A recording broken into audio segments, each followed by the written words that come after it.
President Cyril Ramaphosa has signed the BELA bill despite the disputes that they had with the DA. Alright, let's also look into what it actually entails. Let's talk about it. Hello, hi, welcome to Entertainment's Galore, and this is your girl, Missy. Please do like this video and subscribe to the channel. Cyril Ramaphosa has threatened to head off a major role within his uneasy governing coalition by delaying the implementation of the most controversial parts of a new education law. So, a dispute over language policy had threatened the stability of the 10-party government created after the African National Congress lost its parliamentary majority for the first time in a May's election. So, speaking before he signed the new measures into law at a public ceremony, Ramaphosa said there will now be a 3-month consultation period.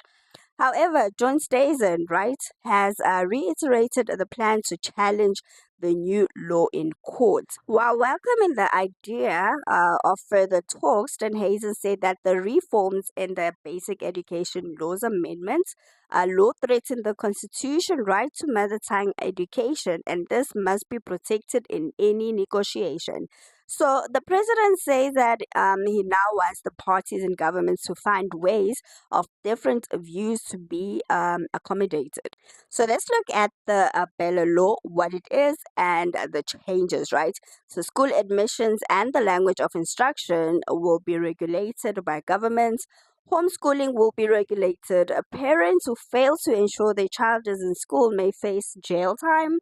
Grade R for 4 and 5-year-olds will be the new compulsory school starting level, a year earlier than currently.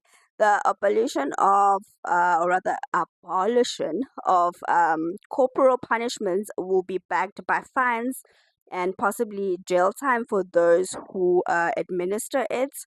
So the ANC says that the changes are necessary in order to transform the education system and address continued inequalities. Experts say that South Africa's education system needs to drastically improve, and in 2021, it ranked last out of 57 countries assessed in the Progress in International Reading Literacy study, which tested the reading ability of 400,000 students around the world. So let's look at the reasons why there was a fierce opposition, against this law. So the clause which has caused the most controversy in concerning strengthening government's oversight over language and admission of policies. This is a sensitive topic relating to racial integration, right?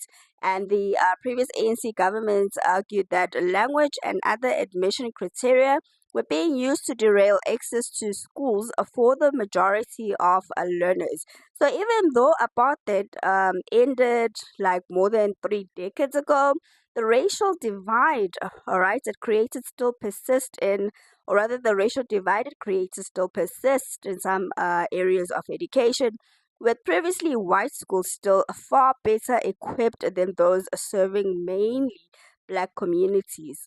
And then Afrikaans is not specifically mentioned in the legislation, but the ANC says that some children are being excluded from schools where the language of the white minority Afrikaans is used as the medium of instruction. So the DA has defended the rights of school governing bodies to determine their language policies, citing the Constitution and the importance of protection of learning in one's mother tongue. So the strongest opposition has come from the Afrikaans-speaking community, right?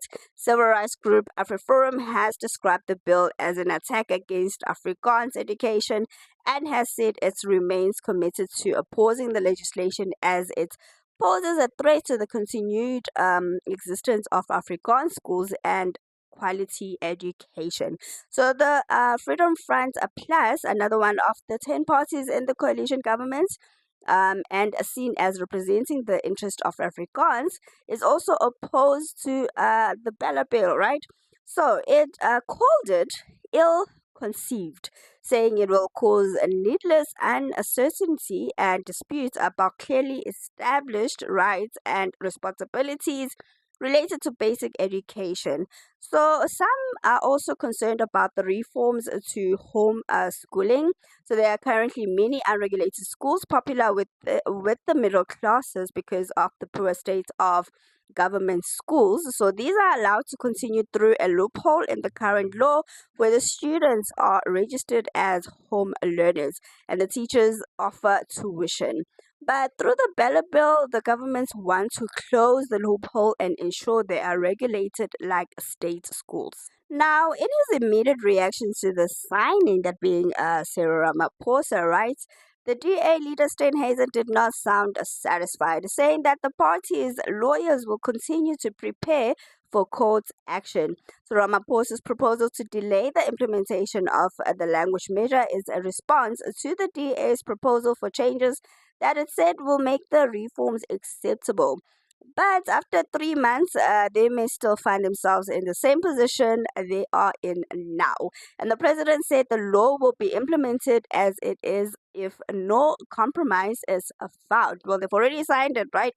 And Steenhuisen described this as a threat that was contrary to the spirit in which a coalition was formed in the first place. So he says that if this is just a delaying tactic to defuse opposition before implementing the clauses at a later point, that we will continue to fight this bill if will well rather with everything we have got, including the courts, right? So he said this in a statement. And then on Thursday, that being today, Steenhuisen insisted that conflict over policy was not necessary. So an existential, or rather a existential threat to the government. So there are now 3 more months to find out whether this is a true, right?